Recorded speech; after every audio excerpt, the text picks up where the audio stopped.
This amateur review of the Google Pixel. I just got it last night. Just really started using it.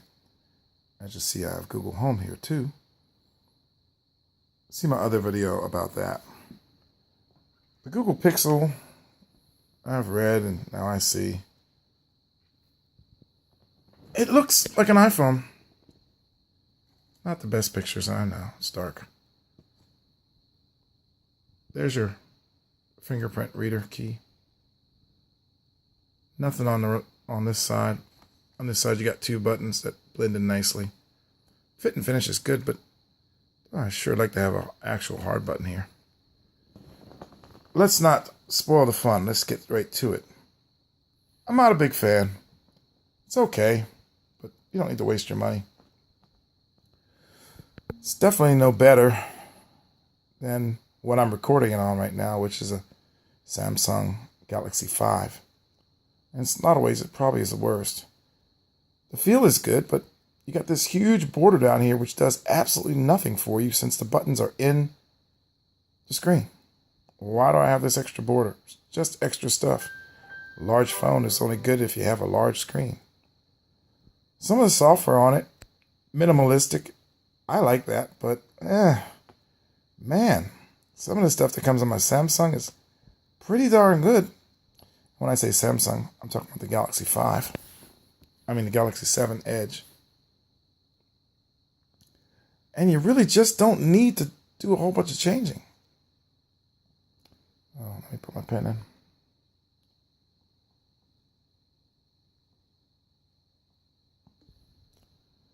So, extra size without any real convenience is one thing. But of course, I read after I had ordered it, it's not waterproof. Not so cool. I found out when playing with it that it's got a proprietary, you can't see it, adapter plug. That's not so cool. And the Google Home is just not any better than my regular Google devices. So when I say, okay, Google, it responds. But so did my Google Home. Sorry, I can't help with that yet. Search. Which is a problem. Fortunately, on the Google Home device, there's a button on the back that can be used to mute the microphone. So if you were to use a Google Pixel to program your Google Home, which is what I tried to do, didn't work so well.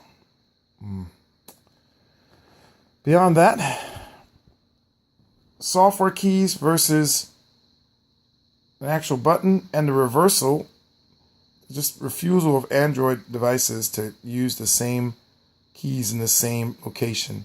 That's a problem as well. On the Samsung, this is the Open Many Files button. But here, we're going backwards. And this is a mini file button. It looks to me like, as I read on one of the other reports, that HTC was trying to make an iPhone that they could use to rival the iPhone using an Android product. And if I wanted an iPhone, I would buy an iPhone. I want an improvement on the on the Galaxy 7. Especially since they're on back order right now, and mine has a face that's cracked. So, again, not a big fan. Not going to take you through a whole bunch of this stuff that's in here. I've personalized it pretty well for my take. The front screen, although this is only software, only gives you 2 pages, and it fills up fairly quickly. This round blow-up button shows you corners of the extra tabs in there, but man, I'm a little older, and those are kind of small. I'm sure there's a way to make them bigger, but I didn't have to on my Galaxy 7. The calendar function is good, if you can find it. It's buried deep on the second page. Isn't that what a cell phone is for?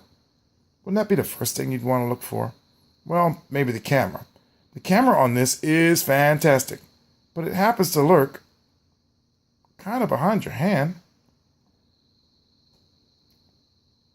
And so when you're holding it on the edges, you can often get your finger in the way. And you certainly can't get to the button to unlock it very easily and take your picture. So if you have to unlock it with your button back here, which you don't, you can double press and you can make settings for that. And then get your thumb around here to press the camera button. You are going to have a big hand. Volume is good. Settings and brightness seem to be good. Night capability, awesome. But again, if you're not one of these people who are using your cell phone as a photo studio, I'm not sure you're going to notice the difference. Overall, don't need to spend the extra money if you have another phone to get this as the latest and greatest. As they improve it, maybe so. Right now, Samsung is all you need. And in fact, what I recorded this on, the Samsung Galaxy 5, is still probably the best overall, most rugged, although dated, phone. Since edges will break easily because they're a little bit too thin. And if you don't know what I mean, then get one and hold it for a little while. And you can't change the batteries out. And it's on back order right now. You could probably pick up a Samsung Galaxy 5 for less than $100 and wait out another year. You aren't going to be missing anything. That's just my advice. Good luck to you. See my other video if you want to find out about the Galaxy Home. Oh, I'm sorry. What was I said? Galaxy Home. The Google Home.